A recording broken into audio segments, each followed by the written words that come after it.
दोस्तों नमस्कार, स्वागत है आप सभी का एजुकेशन मंत्रा में। दोस्तों चुनाव आचार संहिता खत्म हो चुकी है, अब विज्ञापनों की बौछार आएगी। दोस्तों यूपी ट्रिपल एससी और यूपी पीएससी से जो जल्द खुशखबरी है वो आपको मिलने वाली है। दोस्तों बताते चले कि उत्तर प्रदेश में निकाय चुनाव की आचार संहिता खत्म हो चुकी है और अब रुके हुए काम गति पकड़ेंगे। यहाँ पर दोस्तों देख सकते हैं महाकुंभ के कार्यों का होगा श्री गणेश, 40 से ज़्यादा अफसर हटेंगे, आचार संहिता खत्म, अब रुके विकास कार्य पकड़ेंगे रफ्तार, जल्द होंगे टेंडर। दोस्तों नगर निकाय चुनाव की आचार संहिता खत्म होने से लंबित विकास कार्य रफ्तार पकड़ेंगे। इसके साथ ही विभागों में सोमवार से फिर योजनाओं की फाइलें खुलना शुरू हो जाएंगी। खासतौर पर महाकुंभ की बड़ी परियोजनाओं का अब श्री गणेश होगा।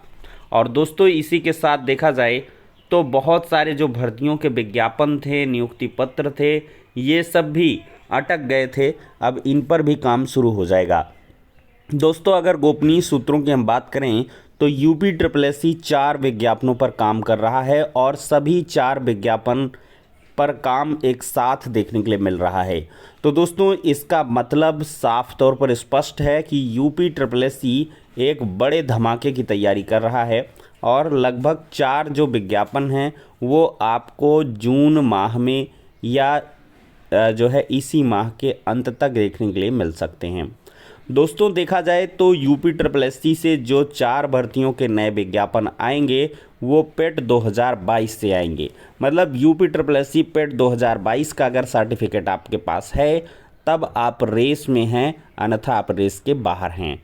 अब दोस्तों हम बात करेंगे यूपी पीएससी से। देखा जाए तो सबसे पहले आरओ का जो विज्ञापन है 2023 वो आने वाला है और बहुत अच्छी वैकेंसी इस बार आरओ 2023 के नोटिफिकेशन में आपको देखने के लिए मिलेंगी। तो आरओ के जो भी एस्पिरेंट्स हैं वो अभी से बेहतरीन तैयारी करना शुरू कर दें, क्योंकि अब इस पर काम काफ़ी तेज़ी के साथ चलेगा और इसकी जो प्रीलिम्स एग्ज़ाम है वो भी आपको बहुत जल्दी देखने के लिए मिलेगा।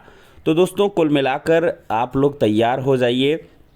यूपी पीएससी से यहाँ पर आरओ और यूपी ट्रिपल एससी से 4 नई भर्तियों के विज्ञापन, उनके नाम वगैरह हम आपको बता देंगे बहुत जल्द। इसकी जानकारी कि किन किन विज्ञापनों को रिलीज़ किया जाएगा ये भी हमारे चैनल के माध्यम से आपको इन्फॉर्मेशन मिलेगी। आप लोग चैनल को सब्सक्राइब करके रखें और वीडियो को ज़्यादा से ज़्यादा लाइक करें। अब दोस्तों बढ़ते हैं अगली अपडेट की तरफ। दोस्तों कल यूपी पीसीएस 2023 का प्रश्न पत्र था। भूगोल पर्यावरण के सवालों से तय होगी मेरिट। पीसीएस 2023 की प्रारंभिक परीक्षा में दोनों विषयों से पूछे गए सर्वाधिक 40 सवाल। कम रही यूपी से जुड़े प्रश्नों की संख्या। तो पीसीएस 2023 की प्रारंभिक परीक्षा की मेरिट इस बार भूगोल और पर्यावरण के सवालों से तय होगी। रविवार को 51 जिलों के 1241 केंद्रों में 2 पालियों में आयोजित प्रारंभिक परीक्षा के पहले प्रश्न पत्र सामान्य अध्ययन में इन दोनों विषयों से सर्वाधिक 40 सवाल पूछे गए। पीसीएस के 173 पदों पर भर्ती के लिए 5,65,459 अभ्यर्थियों ने आवेदन किए, जिसमें से 3,41,392 परीक्षार्थी यानी कि 60.37% जो अभ्यर्थी हैं वो उपस्थित रहे, उन्होंने एग्ज़ाम को भी दिया है। सामान्य अध्ययन के प्रश्न पत्र में कुल 150 सवाल पूछे गए। इनमें से इतिहास और इंडियन नेशनल मूवमेंट से 27 सवाल, पॉलिटिकल साइंस से 23, इकोनॉमिक्स से 16, करंट अफेयर से 24 और विज्ञान से साइंस से 13 क्वेश्चन पूछे गए। योजनाओं से जुड़े सवालों की संख्या सीमित रही। वहीं यूपी विशेष प्रश्नों की संख्या में महज 5 प्रश्न ही पूछे गए, जबकि परीक्षार्थियों को उम्मीद थी कि इस बार यूपी विशेष प्रश्नों की संख्या बढ़ेगी। तो हिंदी माध्यम अभ्यर्थियों को राहत मिली है और कौशाम्बी में सर्वाधिक, कानपुर में सबसे कम। तो पीसीएस 2023 की 52 जिलों में हुई प्रारंभिक परीक्षा में सर्वाधिक 72.31% उपस्थित कौशाम्बी में रही है। वहीं प्रयागराज के 75 जिलों में परीक्षार्थियों के लिए पंजीकरण में देखा जाए तो 68.23% परीक्षार्थी उपस्थित रहे हैं और सबसे कम 43.71% उपस्थिति कानपुर में देखने के लिए मिली है। तो दोस्तों यहाँ पर कुछ सवाल हम देख लेते हैं। गोल्डन ग्लोब पुरस्कार के विजेता नाटू के रचनाकार हैं। यहाँ पर ये विकल्प दिए गए थे एस राजमौली और देवी श्री प्रसाद, AR रहमान, MM कीरावनी। और यहाँ पर कश्मीर के किस शासक ने जजिया और गौ हत्या को समाप्त किया था। अगला प्रश्न रहा है कि कौन सा संगठन दिल्ली में वायसराय लॉर्ड हार्डिंग पर बम फेंकने के लिए उत्तरदायी था। और अगला क्वेश्चन रहा कि किसे जनवरी 2023 में न्यूजीलैंड के प्रधानमंत्री के रूप में चुना गया। और अगला रहा भारत में जनगणना कार्य सर्वप्रथम कब किया गया। अगला सवाल था फरवरी 2023 में भारत के सबसे बड़े हेलीकॉप्टर निर्माण संयंत्र का उद्घाटन निम्नलिखित में से किस स्थान पर हुआ। अगला सवाल था उत्तर प्रदेश में निम्नलिखित शहरों में से कौन सा शहर भारत की अध्यक्षता के दौरान G20 के 200 सत्रों में से 11 बैठकों के लिए स्थल के रूप में शामिल नहीं है। अगला है कि मानव हृदय कितने चैम्बर्स का बना होता है। और 1857 में बरेली उत्तर प्रदेश में क्रांति का नेता कौन था।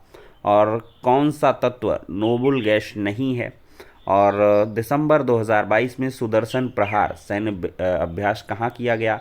अगला था भारतीय संविधान ने प्रारंभ में किस अवधि के लिए सभी सरकारी उद्देश्यों हेतु अंग्रेजी भाषा के उपयोग के लिए अनुमति प्रदान की। और अगला था कि दक्षिणी गोलार्ध में हवा का बाईं ओर विक्षेपित होने का क्या कारण है।